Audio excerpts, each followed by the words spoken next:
Hi there, and welcome to the Salted Pepper, where we cook for real life using real food and we keep it real simple. And today I'm going to show you how to make the easiest breakfast casserole in the Ninja Foodi. I'm using the 6.5 quart, but you could use the 8 quart, that would be fine. And I even think with some modifications that the 5 quart would work. And I'm going to get into that in another video coming up real soon. So make sure if you haven't subscribed to my channel that you do that by hitting the subscribe button below. If you have the 5 quart, you're going to want to be notified about this upcoming video because I'm going to go over all the different types of accessories that you can use so that you are not limited in the smaller version of the Ninja Foodi. All right, but for this recipe, I'm using the 6.5 quart. The first thing I'm going to do is turn the Ninja Foodi on and hit the sear saute on high, hit the start button. What I have here is 1 pound of breakfast sausage. This is a mild sausage, but you could use a spicy if you prefer. It does not matter. You could even use sausage links if you wanted to. You would just want to chop them up. But I like the ground sausage in this recipe. That's my preference. So I'm going to add that to the inner pot.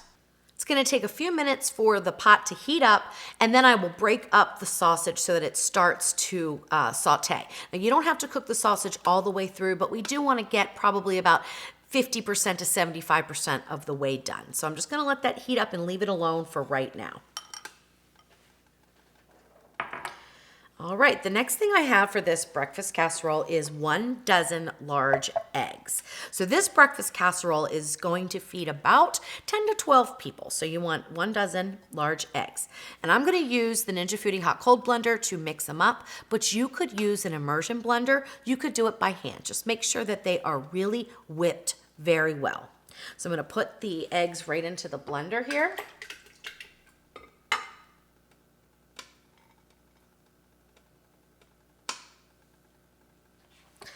And then I'm going to add in 1/4 cup of maple syrup. Now, if you don't have maple syrup, you could certainly use a breakfast syrup. That would be fine too. And we're going to add in 1 cup of heavy whipping cream.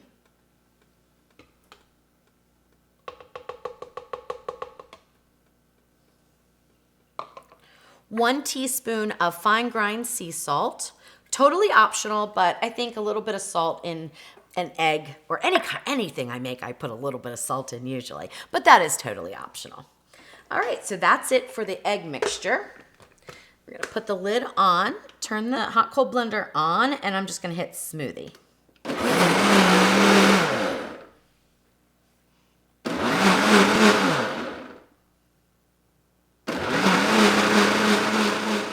All right, that's it. Now our egg mixture is completely done, and I'm starting to hear the sausage sizzle, so I'm gonna go ahead and break it up. Now you can use any utensil that's safe for non-stick surface. I'm using the Pampered Chef Mix and Chop, and I'm just gonna break this sausage up, and we're gonna let it saute for a few minutes.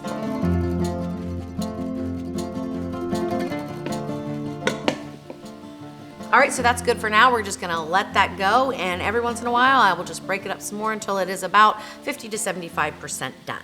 So in the meantime, I'm gonna get my casserole dish ready, and what I'm using is the Ninja Foodi all-purpose pan. I like this casserole dish a lot for this purpose. It's nice and deep, and it's wide, so we can get a large serving. So this, again, will feed 10 to 12 people. It doesn't look like it, but trust me, it really does. A little bit of this goes a long way. So anyway, you want to have some sort of a dish that is about 3 inches in depth. If you are using something smaller diameter, all of the ingredients may not fit, so you might have to reduce them some or do a second little smaller casserole. But keep in mind that the amount of time that we pressure cook is based on the depth of the pan. So if you have a 2-inch pan, you're gonna wanna decrease your pressure cook time down to about 20 minutes. We're gonna go 25 because this is gonna be pretty full. So just keep that in mind that the depth of the pan will matter in how long you pressure cook. So the deeper the amount that you have to cook, the longer the pressure cook time. What I'm going to use in this recipe today, although I have not always used these, because I very seldom use prepackaged types of rolls or bread. I usually make my own. But I didn't make them, I bought them, and these are the Hawaiian sweet rolls. And I'm using 12 of them. Now, I have a recipe for homemade sweet potato rolls that I'm going to link to right up there, because those are the rolls that actually inspired me to create this dish. I had a bunch left over. I needed to make something. We had company coming, and I said, let me just whip up a casserole with them. It was unbelievable. But I haven't had time to make them again, so I went ahead and bought the prepackaged Hawaiian rolls. I've tested the recipe with these. It works great, so either one is fine. You could probably even use a regular roll, and it just won't be as sweet. So what I do with these is just sort of break them up into fairly large chunks. So maybe one roll will break up into about 4 pieces or so. Put those in the pan. Oh, you know what? Before I do that, let me butter the pan. Now this is optional, but I did notice during one of the test runs that I had a little sticking. So I thought, let me go ahead and butter and just try to prevent that. This is totally optional though, because on other tests that I did, I had no sticking. But we do use some maple syrup in this, and so I'm gonna just go ahead and butter the pan. Just a light coating of the butter. That's good. Then we can throw in the rest of our rolls. I hear this sizzling, so I'm gonna multitask and break this up a little bit more.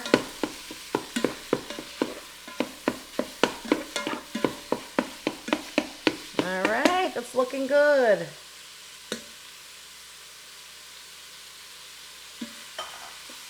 Just leave that in there. All right, so I'm just gonna finish these up. And then we're gonna get our sausage finished sauteing to, again, 50 to 75% done. And then we will assemble the rest of our breakfast casserole, and then we will put it into pressure cook. Now we're gonna pressure cook this on low. The reason why I chose that is because of the delicate nature of eggs. And I find that under high pressure, they tend to get a little overdone. And since this is sort of like, kind of like a bread pudding, it's hard to describe the taste of this because it's just so unique and so delicious. It really reminds me of a McDonald's McGriddle sandwich in a casserole form though. It is absolutely fantastic. But I want it to be cooked gently, so I'm gonna use the low pressure setting for this.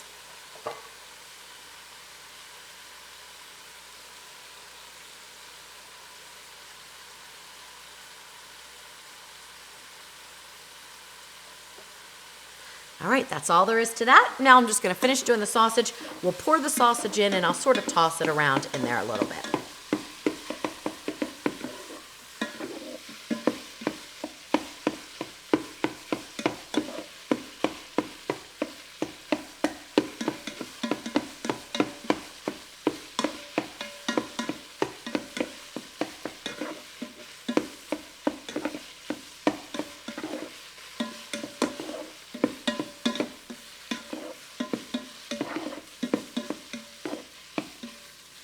All right, that looks really, really good.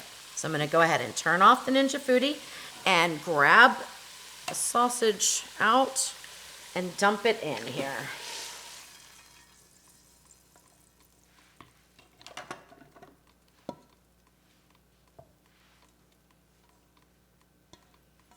Now you could dump this all into like a bigger bowl if you wanted to.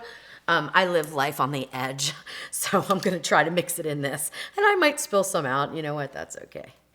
But you could use the bigger bowl and then toss it around. You just wanna kind of mix the sausage so that it gets everywhere in the bread here. Then that looks pretty good. So really that wasn't hard at all. Just one little piece that fell out. All right, that's good. Now the next thing we do is we pour our egg mixture over top.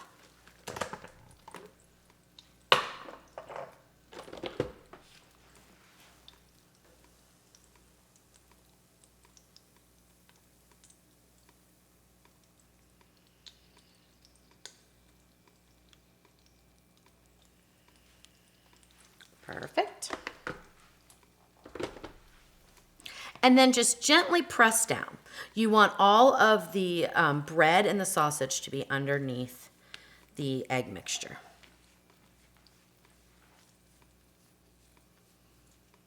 All right, that looks really good. Now we're gonna cover it. You could cover it with foil. You could cover it with what I'm gonna use, which is a silicone cover. I love using these. They're like my favorite thing to use to cover things with. You know, I don't feel like I'm wasting aluminum foil. Okay, put it on the rack in the low position. And we don't even need to clean the Ninja Foodi. It's not going to make a difference. Nothing's stuck on. We're going to be just fine and dandy. Put in 1 cup of water.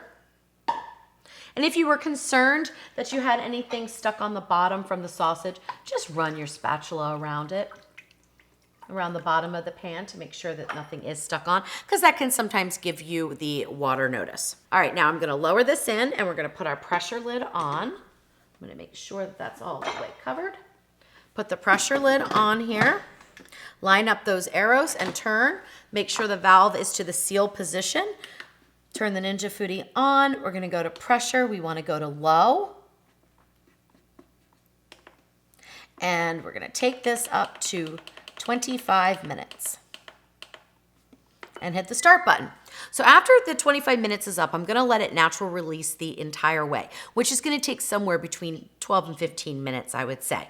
I have tried to release the pressure at 10 minutes, and it works fine, but it is just a little wet on top, which we take care of with broiling. But just so that in case you didn't want to do the broiling step and you wanted to serve it directly after pressure cooking, we're going to go a full natural release, and I think that's going to take care of any wetness that's on the top. All right, so we went under low pressure for 25 minutes, and I've let it natural release now for 15 minutes, and there we go. The red pin just popped. That's what I thought it would do. I thought it would take about 15 minutes. If yours is taking longer than 15 minutes, you can go ahead and manually release the remaining pressure at the 15-minute mark. All right, so let's go ahead and open up the lid. Now, there's going to be some condensation on the top of whatever lid you have on here, whether it's foil or not. What I try to do so I don't get it back into my dish, and I'm not even going to remove this from the Ninja Foodi. So what I try to do is just lift it up and get it off the side into the pot there. All right, now let me grab my little mitt and pull this off. It looks good. It looks really good, but it's about to look a little bit better. Because what I'm going to do is add on 2 tablespoons of butter, and I'm just going to brush it on here, or even just pop it on. You know, it doesn't really need to be in any exact way on here. Usually I use colder butter, so it's a little bit easier to just drop little pieces on, but this is room temperature, so it's not going on as well, but that's okay. So I just put a couple of little dabs around, and then we're going to pour some maple syrup over top, and we're going to broil it up so it gets nice and golden brown. Not only does that taste delicious, but it looks beautiful.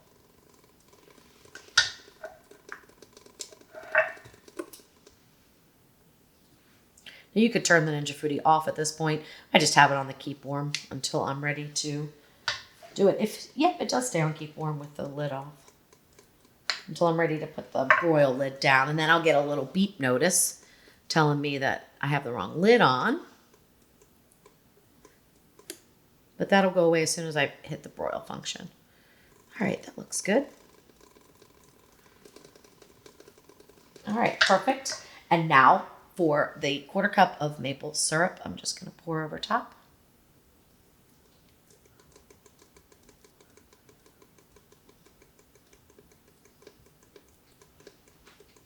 So I don't know if you've ever had a McGriddle from McDonald's, but they are like a sausage. I think you can get sausage or bacon or sausage and egg, and they're between like 2 thick pancakes. And the taste of those reminds me of this so much. I've only had like 1 in my life, but I remember thinking, oh my gosh, this is everything I love. It's a little bit of savory, a little bit of sweet, and I love pancakes and sausage and syrup, and it's all in one. So this breakfast casserole is a really easy way to get that taste and serve a crowd, and really easily. All right, so we're going to go to broil. We're going to hit start. Now, I'm going to take this down to 7 minutes. Usually it takes between 5 and 10 minutes to broil it up. Keep an eye on it because you don't want to over broil. You don't want it to get dark and look like it's burning. I let it go, I think, like 8 or 9 minutes the last time I made it, and it was a little too dark. So I'm just going to keep an eye on it. I'm going to let it go probably about 4 minutes and then peek. All right, so it's been a little over the 4 minutes, and I'm going to go ahead and check it now and see.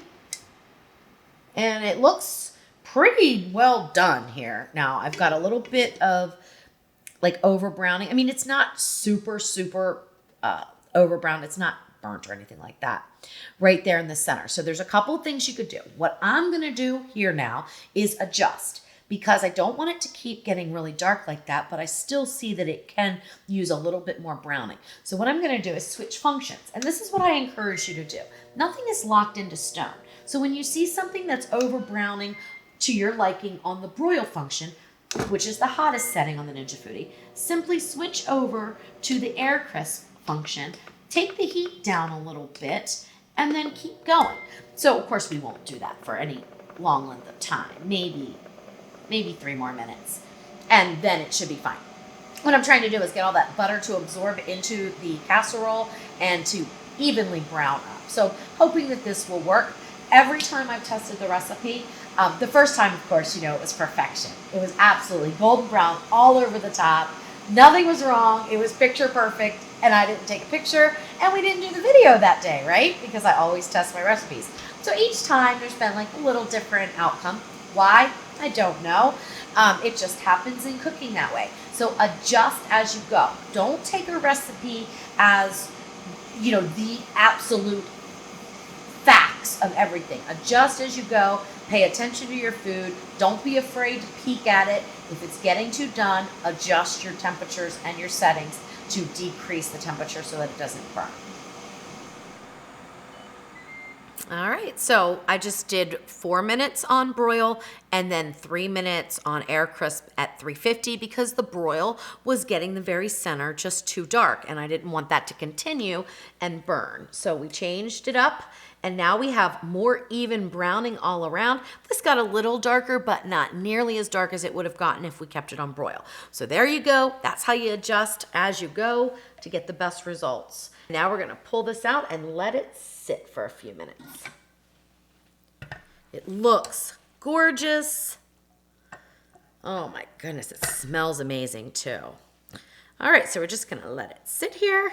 You can let it sit on the rack or you can take it off the rack. One thing about this rack is that it is pretty slippery. So I have lost food before. I know other people that have lost food before, so I tend not to leave it on the rack. Now, sometimes, I'll say to put something on a cooling rack. This isn't gonna matter. It doesn't matter if it steams at the bottom. It's gonna make no difference. So what I'm gonna do is just grab it off here and put it on my cutting board and move my rack out of the way so that I have a nice solid surface. And I'm gonna let this sit for about 10 minutes and then I'll cut into it and give it a taste and let you know what I think. All right, so let's cut into it. It's been sitting about 10 minutes. All right.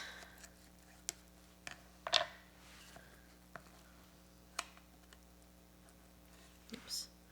Try to get back in here. The first piece is always the hardest to come out, I'll tell you.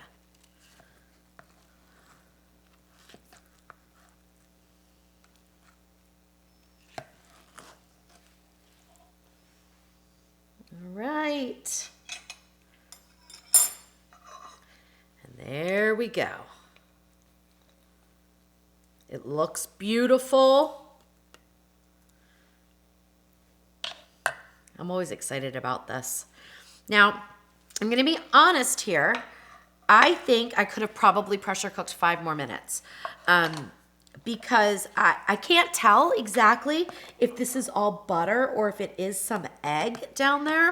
Now, it looks like it's completely done here. So it's a little confusing to me. I haven't seen that on the previous test batches. Maybe just the way this was mixed up and there was more sausage on top or a ton of things can make a difference. I'm just wondering whether that's a little egg. I mean, it doesn't look like it though. It looks perfect. So let me move this out of the way. I'm gonna think about this. I don't think I need to reshoot the video, although, I might, and then you'll see this as a little clip. I might. But I'm thinking that's butter and syrup that's just gone in the bottom. So let me give it a taste and I'll let you know. If I think the eggs are just slightly underset, then we will increase the pressure cook time to 30 minutes and I may or may not reshoot the video. We'll see. All right, let's give it a taste though here. I mean, it looks perfect. I don't think so. I think it's fine.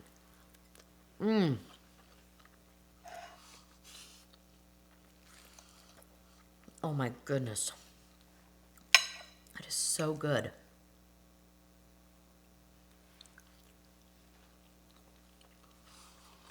It's fine. It's perfectly fine. Now, will it hurt to go up to 30 minutes? No, it will not. Not at all. But the eggs are set nicely. It is a light, how do I describe this texture? It's not eggy, it's not doughy, it's light and fluffy, it's a little savory, a little sweet. It's absolutely delicious.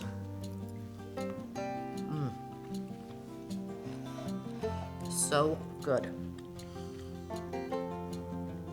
Yeah, I'm not seeing where anything is runny anywhere throughout the casserole. I'm gonna have to go with that butter and syrup that just maybe went around the edges and kind of pulled down at the bottom. But I'm gonna write this up in the instructions, which you can always find on my website, www.thesaltedpepper.com. And I will write up this experience with some of the pulled liquid in the bottom, and say if you want to err on the side of caution, you can certainly go the 30-minute low pressure cook. That's not going to hurt anything. But I am loving this. I think it is absolutely delicious. It is so easy to make.